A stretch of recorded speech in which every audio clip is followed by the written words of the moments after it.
Hey everybody, it's the end of the week on Friday. It's the first full week that we've been working remote and dealing with the coronavirus situation here in Pennsylvania. For those following my Facebook, that are out of Pennsylvania, you might have seen that our governor, Tom Wolf, stepped up the game on our shutdown last night, and we had to shut down everything, put everybody on remote by 8 p.m. with enforcement beginning at 10. And in the type of business we have, they didn't shut down motorcycle guys. I should be out there riding on my Harley, but that would have a different sound if you can hear those guys. They're probably racing to get home because it looks like it's going to rain here. But back on point, that we've been trying to have been complying with remote work from home. And even though we were in the category before that they urged us to do that, we went ahead and made the step for our people, their safety, their comfort, that they be working remotely to serve our clients and be with their families and deal with situations where kids are home from school. A lot of things going on here as we have disruptions to our lives from the situation. So, the good news, as I've said before, we're really well prepared for that by the nature of our work. But the concern I posted last night was in having work from home operations, that would imply the ability to support those operations.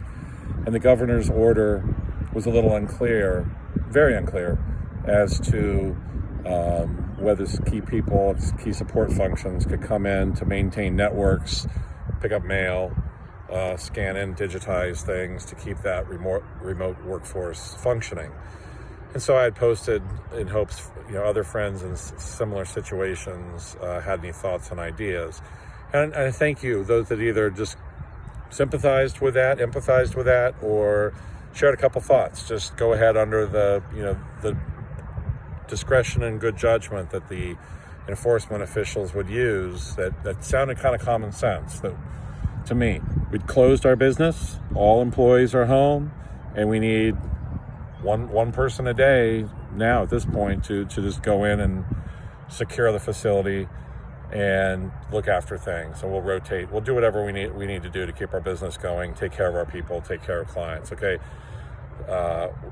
Really blessed with the team that we have. Many of you folks know that we're from a religious family. The kids go to Catholic school, and I told my staff I really wish they were all Catholic because I'd put them all up for sainthood right now. Okay, everybody's doing a great job. Our staff is amazing. They just don't cease to impress you with what they can do, all ages. We've got great young people, experienced people, and everybody's responded and stepped up their game and creativity of making this work. The other thing is I have amazing clients. I spent the day yesterday talking to clients about the evolving situation, just in all different walks of life. And what was really awesome is our clients would say, how are you guys doing? How's your firm?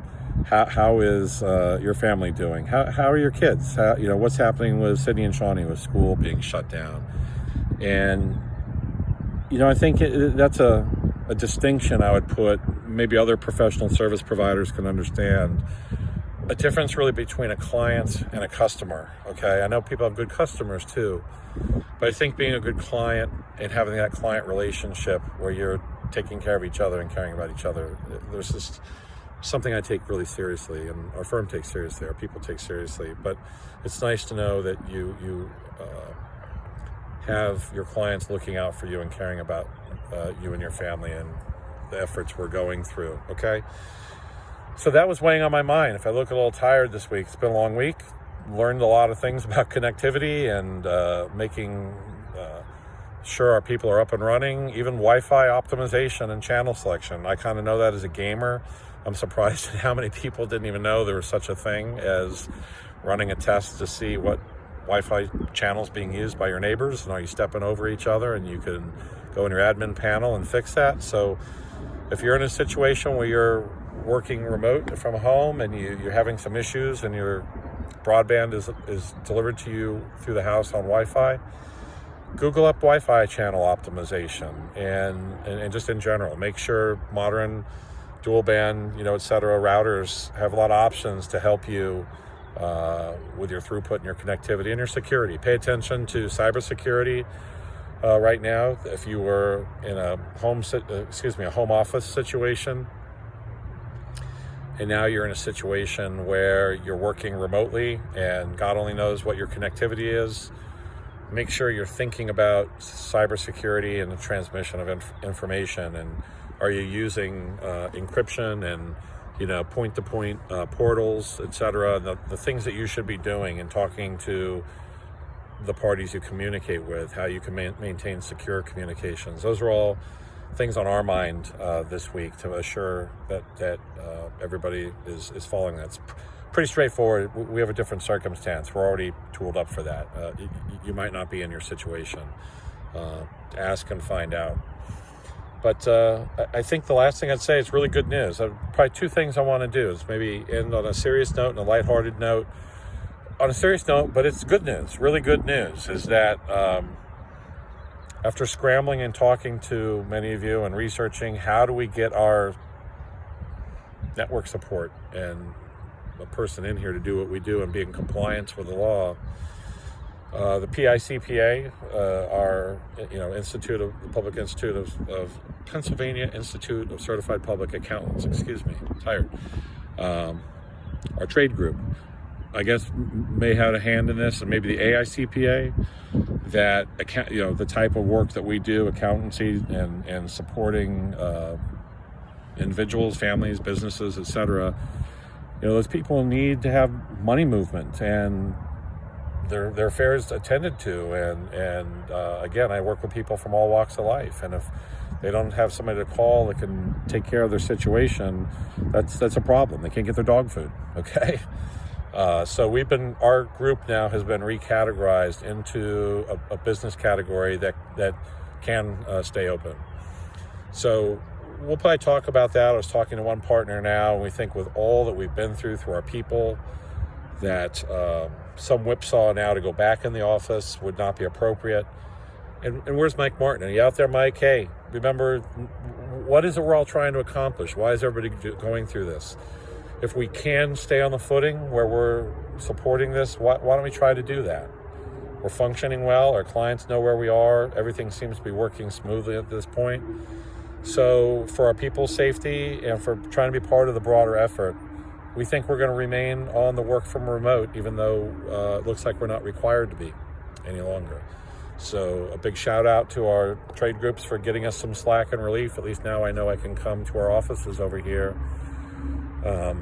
and pitch in. It'll probably be the partners that do that, and it certainly is a relief off of the minds of us to assure that we can keep this rolling forward. So let's have some fun, okay? I might have mentioned or typed up, what are you doing for fun with the kids, the family, whatever, and touching my face. Sorry, I'll go sanitize. But I'm out in the open here with the trees. Everything's fine. I'd sanitized before. I'm good. Don't panic out there.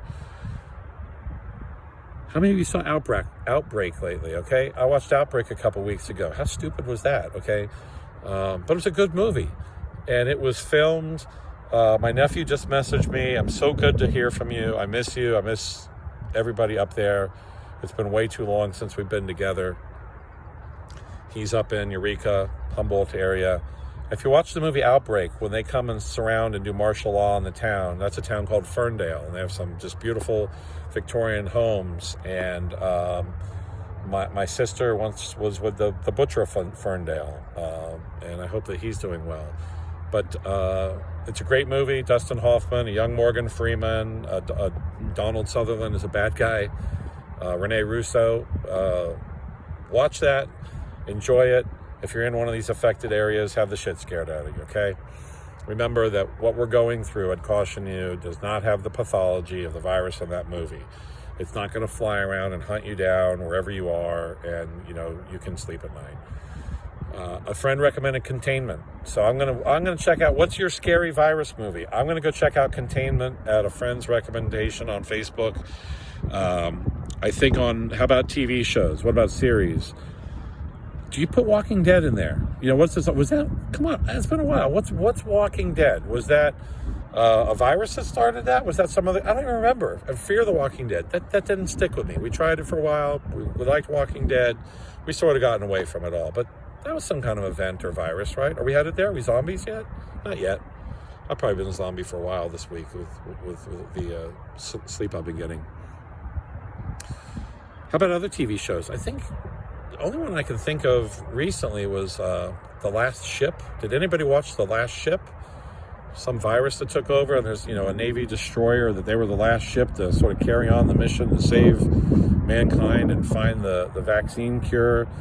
And, there's some evil Russian agent evil Russian Navy group in a submarine they had to battle or some such thing.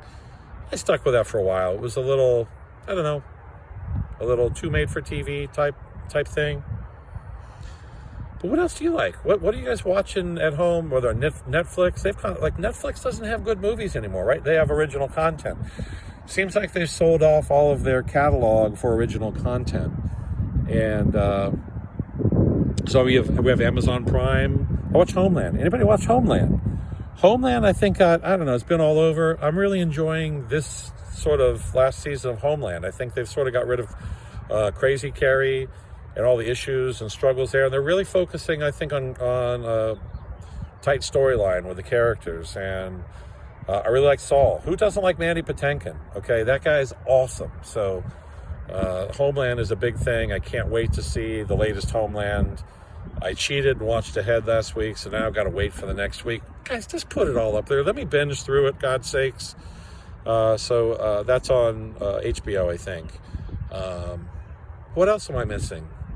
Share, put it down there. Any scary virus movies, so we can know that it can be worse than what we're going through. We're going to be okay.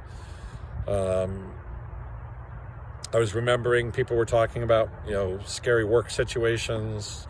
When I used to work in Los Angeles, we were there during the LA riots, and being up on the 32nd floor and looking out towards the dusk, and all of a sudden seeing these beautiful lights and things going up, until you realize with horror and the news comes in that that's the city being burned down, okay, all around you, and looking, out. That was a scary time.